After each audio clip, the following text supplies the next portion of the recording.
Viewers আসসালামু আলাইকুম। আজকে শুক্রবার বন্ধের দিন, একটু ছুটি পেলাম তাই চলে আসলাম। কিছু কলা গাছ লাগাইছি, সাথেই থাকুন, দেখতে পারবেন কি করি।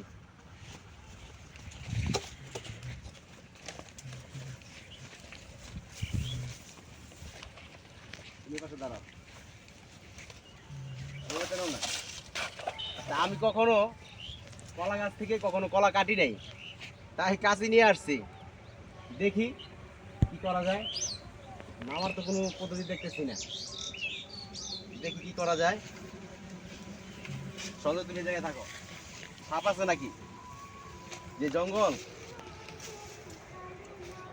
ভাই, আমি নতুন আপনাদের সাথে জয়েন হয়েছি।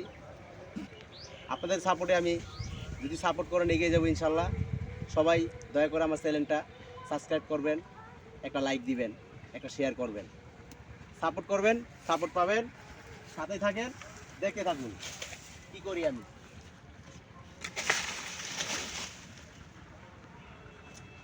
তো কাটা সম্ভব না, কি করা যায়।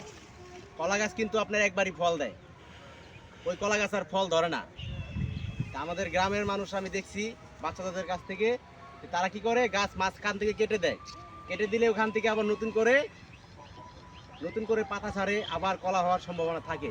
কিন্তু এভাবে যদি আমি কলার গাড়াটা কেটে নিয়ে যাই, আপনার পরবর্তী সময় এটাতে আর কলা ধরবে না, ফল দিবে না, কারণ কলা গাছ একবারই ফল দেয়।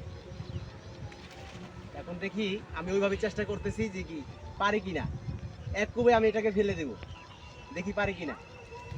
আগে এটারে শোয়াই দেই, আমি আমার পজিশন তৈরি করছি, দেখতেই থাকুন ভাই। কেউ ভিডিওটা উপরে টান দিবেন না, দেখতেই থাকুন।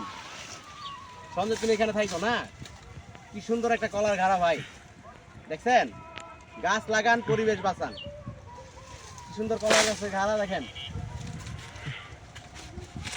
এত কলার দাম। আমার এদিকে চারপাশে অনেকগুলো কলা গাছ আছে, আরো ওদিকে আছে, আমি আপনাদের সব আস্তে আস্তে দেখাবো। ওই পাশে আমার আরো 10টা কলার গাছ আছে, 10টা কলার ছড়া হয়েছে। এটা মোটামুটি বাড়তি হয়েছে, এই কারণে এটার এখন পেরে নিয়ে যাব। দেখি অনেকগুলো কলা, মাশাআল্লাহ, আলহামদুলিল্লাহ, আল্লাহর কাছে লাখো কোটি শুকরিয়া যে এত সুন্দর একটা কলার ছড়া হয়েছে। দেখি আমি পারি কিনা এক কুবে। বিসমিল্লাহ,